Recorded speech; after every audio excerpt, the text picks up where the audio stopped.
MR office వాళ్ళండి. అసలు మాకు భూమి సమస్య గురించి మాట్లాడుతున్నా నేను. ఎంత చెప్పినా కూడా వినిపించుకోవట్లేదండి. వాళ్ళు ఏం చేయాలో మాకు అర్థం కావట్లేదు. అధికారుల కాడికి నేను తిరుగుతున్నాను. మరి చంద్రబాబు అన్నయ్య ఆఫీస్కి వెళ్తుంటే ఎంఆర్ఆవుకి పంపించారు ఆ కాగితాలు.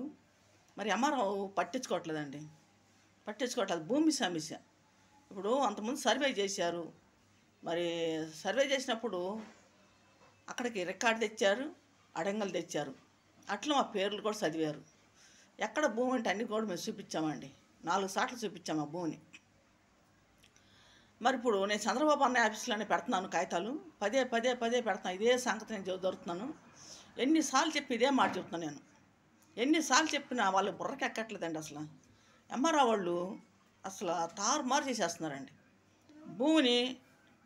భూమిని వాళ్ళే అమ్ముకొని మమ్మల్ని చాలా ఇబ్బంది పెడుతున్నారు. మరి ఎంఆర్ఆవులు చేసిన పని ఇది. మాకు అసలు న్యాయం జరగట్లేదు. న్యాయం కోసం మేము అంతా పోరాడుతున్నాం. మరి మా భూమి అది 5 ఎకరాలు 28 సెంట్ల భూమి. మరి చెంటు లేకుండా చేశారు కబ్జాదారులు. బాలసానరాజరావు కుటుంబం, సముద్రాల శరిబాబు కుటుంబం, శరిబాబు చుట్టాల బంధువులు కూడా వీళ్ళందరూ కలిసి ఆ భూమిని ఆక్రమించుకొని ప్యాట్లేసి కూడా అమ్మేశారండి. గతం ప్రభుత్వంలో ఉన్నవాళ్ళు అమ్మేశారు. ఆ ప్రభుత్వంలో ఉన్న వాళ్ళు, ఆ పార్టీకి సంబంధించిన వాళ్ళు ఆ భూమిని కూడా ప్యాట్లేసి కూడా అమ్మేశారు. మేము ఖాళీ భూమి ఉన్నప్పుడు మేము ఎంఆర్ వాళ్ళకి చూపించామండి. అప్పుడు సర్వే చేశారు, కొలతలు వేశారు, మరి అన్నీ చేశారు. మాకు ఇస్తామని చెప్పి ఒప్పుకొని ఎంఆర్ వాళ్ళు మమ్మల్ని మోసం చేస్తున్నారు. మరి ఇప్పుడు లేదని చెబుతున్నారు. లేదని ఎట్లా చెబుతారండి? లేకపోతే మేము వెళ్ళం కదా.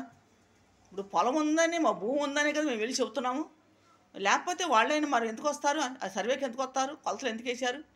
వాళ్ళు 10 మంది దాకా వచ్చి, మేము 15 మంది దాకా వెళ్ళి పొలం కాడికి మరి 4 దిక్కల మేము చూపిస్తే వాళ్ళు సర్వే చేశారు, కొలతలు వేశారు, అన్నీ చేశారు. వాళ్ళు రికార్డులో చదివారు. మా పేర్లు అడంగల్లో మా పేర్లు ఉన్నాయి. అన్ని పేర్లు మాకు వాళ్ళు రికార్డులో ఉంటే ఇప్పుడు లేదని వాళ్ళు చూపిస్తుంటే మేము ఎంత ఏడగెళ్ళాలండి మేము. ఇప్పుడు చంద్రబాబు అన్న ఆఫీస్కి వెళ్తున్నాం.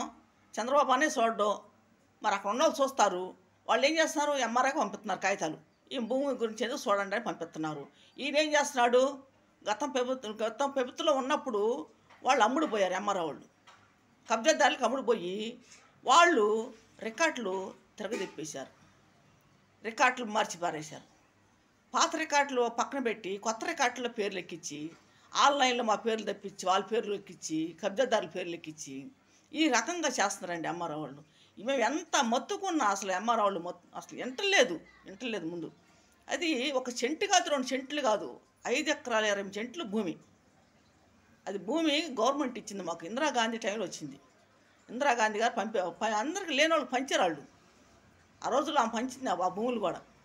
ఆ భూమిని వీళ్ళు కబ్జా చేశారు. కబ్జా చేసి మా ఇంట్లో అన్నయ్యని చంపేశారు, అమ్మని చంపేశారు ఈ భూముల కోసం.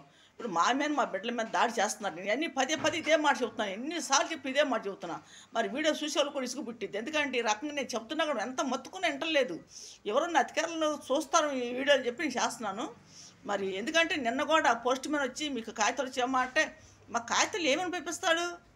ఇప్పుడు భూమి ఉంది కాబట్టి భూమి కాడికి రా, సర్వే చేయి, ఎంక్వైరీ చేయి. ఎంఆర్ఓ అయినోడు, ఎంఆర్ ఆఫీస్ వాళ్ళు ఎంఆర్ఓ వచ్చి ఎక్కడ నీ భూమిని చూపించంటే మేము చూపిస్తాము. నువ్వు వచ్చి భూమి కాడ నిలబడు. నువ్వు ఇప్పుడు భూమిలో మేము ఖాళీ భూమి చూపించాము. ఇప్పుడు ఇల్లు కట్టేశారు వాళ్ళు. ఇల్లు ఎట్ట కట్టేస్తారు? మిమ్మల్ని బట్టి కదా వాళ్ళు కట్టేది. మీరు లంచాలు తీసుకోబట్టి వాళ్ళు ఇల్లు కట్టారు, లేదా కట్టరు కదా. ఇప్పుడు మమ్మల్ని ఏది ఇస్తే మేము భూమి కల్లవాళ్ళం. మేము ఏడకెళ్ళాలి? మేమేం చేయాలి? ఎవరికి చెప్పుకోవాలి? మేము ఎందాకని బాధపడాలి, ఎందాకని తిరగాలి. నేను ఆఫీస్ చుట్టూ ఎన్ని ఆఫీసులు నేను తిరుగుతున్నాను, ఎంతమంది కానీ తిరుగుతున్నాను. మరి చంద్రబాబు అనే కానీ, లోకేష్ బాబు అని కానీ, పవన్ కళ్యాణ్ కానీ వీళ్ళందరికంటే నేను తిరుగుతున్నా. మరి పరిష్కారం జరగట్లేదు, నాకు న్యాయం జరగట్లేదు. ఏంటి మరి నాకు అర్థం కావట్లేదు. ఈ రకంగా చేస్తున్నారు ఎంఆర్ఓ వాళ్ళు. ఈ రకంగా చేస్తున్నారు, మమ్మల్ని అల్లాడిస్తున్నారు, మమ్మల్ని బాధపడుతున్నారు, మమ్మల్ని బాగా హింసించేస్తున్నారు. అసలు ఎంఆర్ఓ, ఈఆర్ఓ, ఆర్ఐ కలిసి వీళ్ళందరూ, మున్సిపల్ కమిషనర్ కలిసి వీళ్ళందరూ కలిసి మమ్మల్ని ఎంత ఏది ఇస్తారంటే అంత బాధ పెడతారు మమ్మల్ని. మేము ఎక్కడికి వెళ్ళాలి? ఎవరికి చెప్పుకోవాలి మేము? ఇప్పుడు భూమిని మరి గతం ప్రభుత్వంలో వాళ్ళు ఆ పార్టీకి సంబంధించిన వాళ్ళు ఈ భూమిని ఆక్రమించింది. మరి వాళ్ళే ప్యాట్లేసి అమ్మేశారు దౌర్జన్యంగా. ఒక రౌడీజంగా, గొండేజంగా జరిగింది. కొట్లాట అయింది, గొడవలు అయినాయి, కేసులు అయినాయి. ఆ కేసు కూడా తారుమారు చేశారు. మా దగ్గర కూడా అన్నీ లాక్కెళ్ళిపోయారని కూడా అన్నీ చెప్తున్నాం మేము. మా వస్తువులు కూడా లాక్కెళ్ళిపోయారు, మాకేం కూడా ఇప్పించలేదు పోలీసు వాళ్ళు అని చెప్పి అన్నీ కూడా మేము మాట్లాడుతున్నాం. ఇంకెన్నిసార్లు మాట్లాడేది నేను. అసలు మాట్లాడి నాకే ఇసుకు పడుతుంది కదా, మరి ఎట్లా నేను ఏం చేయాలి? నేను ఎందాకని మాట్లాడే, ఎందాకని చెప్పేది. వీడియోలు కూడా ఎంతమంది ఎందాకని చూస్తారు? చెప్పిందే చెప్పి ఎందాకని చెప్పేది. చూసేవాళ్ళు కూడా ఇసుకే కాదు వీడియోలు. మరి ఈ రకంగా మమ్మల్ని ఏదెత్తున్నారు, మరి ఏం చేయాలి నేను? ఇప్పుడు ఎంఆర్ఓ నేను కాగితాలు నోటీసులు పంపించి మరి నా సంతకాలు చేయమని నన్ను ఒత్తిడి చేస్తున్నారు. నేను ఎందుకు చేయాలి సంతకాలు? ఇప్పుడు భూమి లేదంటాడు. భూమి లేనప్పుడు ఎందుకు చేయాలి సంతకాలు నేను? అసలు భూమి లేకపోతే నువ్వు ఎందుకు తీసుకొచ్చావు? రికార్డులు ఎందుకు వచ్చావు? అడంగలు ఎందుకు తీసుకొచ్చావు? భూమి కాడికి నువ్వు ఎందుకు సర్వే చేసావు? ఎందుకు కొలతలు వేసావు? మరి లేనప్పుడు లేనట్టు వదిలేసి అప్పుడే వదిలేసి కదా.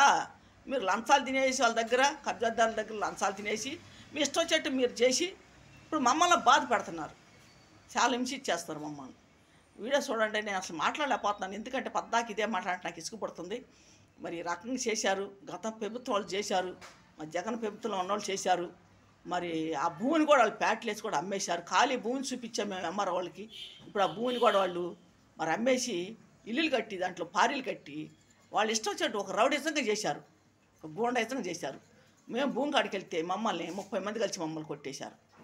మమ్మల్ని కొట్టి రాళ్ళతో కొట్టి మా దగ్గర ఉన్న కవర్లు మొత్తం కాగితాలు మొత్తం లాక్కి వెళ్ళిపోయేవాళ్ళు. మమ్మల్ని చిత్రవతం చేశారు వాళ్ళు. ఎంత మేము బాధపడుతున్నాము. వస్తువులు పోయి, సొమ్ము పోయి, ఇంట్లో మనుషులు పోయి, మనదమ్ముడు పోయి, తల్లి పోయి, మా ఆస్తి పోయి, అంతా పోయి మేము బాధపడుతున్నాం. ఈ రకంగా మమ్మల్ని ఏదెత్తంటే అసలు ఏం చేస్తున్నారు ప్రభుత్వం నాకు అర్థం కావట్లేదు. ఇసుమంటి ఎందుకు ఎంక్వైరీ చేయట్లేదు, ఎందుకు పట్టించుకోవట్లేదు? ఎంఆర్ఓ వాళ్ళు ఈ రకంగా చేస్తున్నారు. ఎంఆర్ఓ వాళ్ళు లేకుండా చెత్తే పోయింది అసలు.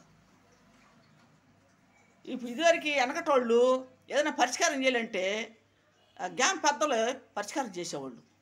అట్లా పెడితే ఇంకా బాగుంటుంది. ఈ ఎంఆర్ఓల్ని కలెక్టర్ని అందరూ తీసేసి అట్లా పెడితే బాగుంటుంది. ఎందుకంటే ఎంఆర్ఓలు ఎక్కడెక్కడ లంచాలు తినేసి మోసాలు చేస్తున్నారు జనాల్ని. అంత కొల్లగొడతారంటే వాళ్ళు భూముల మీద అంత డబ్బు కొల్లగొడుతున్నారు. అంత డబ్బు వాళ్ళు ఏం చేసుకుంటారంటే కట్టలు ఎత్తుకెళ్ళి తగలబెట్టుకుంటారు ఏమన్నా? వాళ్ళు పోయేటప్పుడు వాళ్ళు మేనేసి కలుసుకుంటారు ఏమన్నా వాటిని? ఎందుకంటే ప్రజల్ని అట్లా గేడిపోతున్నారు, ఎందుకంటే ఇట్లా బాధపడుతున్నారు. ఆడవాళ్ళు వేడుస్తుంటే మీకు ఏమైనా ఆనందమా? మేము బాధపడుతున్నాం, ఎంత బాధపడుతున్నాం. మా ఆస్తులు అన్నీ పోయి మేము బాధపడుతున్నాం, అంత సొమ్ము పోయి మేము బాధపడుతున్నాం, ఆస్తులు పోయి మేము బాధపడుతున్నాం. వీళ్ళు లంచాలు తీసుకొని ప్రతి ఓళ్ళ కాడ భూముల గురించి వెళ్తే, స్థలాల గురించి వెళ్తే లంచాలు తీసుకోవటం, వాళ్ళని ఇబ్బంది పెడతాం. సర్వేకి రమ్మంటే డబ్బులు తీసుకుంటారు, కొలతలు ఏమంటే డబ్బులు తీసుకుంటారు. వెళ్ళి చెప్తే లంచాలు కావాలి. ఇంకెట్లాగా ఏ ప్రభుత్వం వస్తే న్యాయాలు జరుగుతాయి ప్రజలకి? పోయిన ప్రభుత్వం జరక్క, ఈ ప్రభుత్వంలో జరక్క, ఇంకే ప్రభుత్వం వస్తే న్యాయం జరిగిద్ది. మేము తెలుగుదేశం పార్టీ వాళ్ళు మమ్మల్ని రకంగా అల్లాడిస్తున్నారు, బాధ పెడుతున్నారు. మేము ఎందాకని బాధపడాలి? ఆ వీడియో చూడండి. మరి భూమి సమస్య గురించి మాట్లాడుతున్నా నేను. మరి గుంటూరు జిల్లా తాడేపల్లి బోసమ్మ సెంటర్, నా పేరు శాంతి. అది భూమి సమస్య. 5 ఎకరాల 20 సెంట్లు భూమిని ఆక్రమించున్నారు. మరి బాలసాని రాజేశ్వరరావు కుటుంబం, సముద్రాల చిరబాబు కుటుంబం ఆక్రమించిన వాళ్ళు కూడా మరి ఆ కుటుంబాలు కొమ్మక్కైపోయి ఆక్రమించుకొని ఎంఆర్ఓ వాళ్ళతో చేతులు కలిపి వీళ్ళు కలిసి ఆ భూమిని అమ్మేసుకొని మాకేమీ లేకుండా చేశారు. ఈరోజు మాకేమీ లేదు, మేము అద్దెలుకుంటున్నాం. ఈ రోజున మేము చాలా బాధపడుతున్నాం, మేము చాలా ఇబ్బంది కూడా పడుతున్నాం. అసలు ఇంట్లో చేశారు మమ్మల్ని ఒక రౌడీజంగా, గోండేజంగా. మా ఇళ్ళ మీదకి రావటం, కొడతాం, మా ఇళ్ళ మీద రావటం, తిడతాం, ఏడపడితే అక్కడ మమ్మల్ని ఇబ్బంది పెడతాం. ఈ పోలీసు వాళ్ళు కానీ, కబ్జాదారులే కానీ, ఎంఆర్ఓలు కానీ, ఈఆర్ఓ ఆర్ఐ కానీ చాలా ఇబ్బంది పెట్టేస్తారు నన్ను, చాలా హింసించేస్తున్నారు నన్ను. ఎంత టార్చర్ పెడతారంటే అంత టార్చర్ పెడుతున్నారు నన్ను. అసలు మా స్టోరీ ఇంటే 4-5 సినిమాలు తీసుకోవచ్చు, ఆ రకం చేస్తున్నారు నన్ను. అధికారులు కూడా ఎంత మోసం చేస్తున్నారంటే, వాళ్ళేదో గవర్నమెంటు న్యాయం చేసిద్దని పోతుంటే వాళ్ళే అమ్ముడిపోయి మాకు అన్యాయం చేశారు. చూడండి, ఇది భూమి సమస్య గురించి మాట్లాడుతాను నేను. నా పేరు శాంతి. మరి మీ అందరికీ నమస్కారాలు. మరి అందరికీ చంద్రబాబు అన్నకి కానీ, లోకేష్ బాబు కానీ, పవన్ కళ్యాణ్ కానీ నేను నమస్కారం చెప్పుకుంటున్నాను. మా భూమి గురించి కొంచెం న్యాయం చేస్తారని చెప్పి నేను మాట్లాడుతున్నాను. ఈ వీడియో ఎవరైనా చూస్తే కొద్దిగా అధికారులు పంపండి.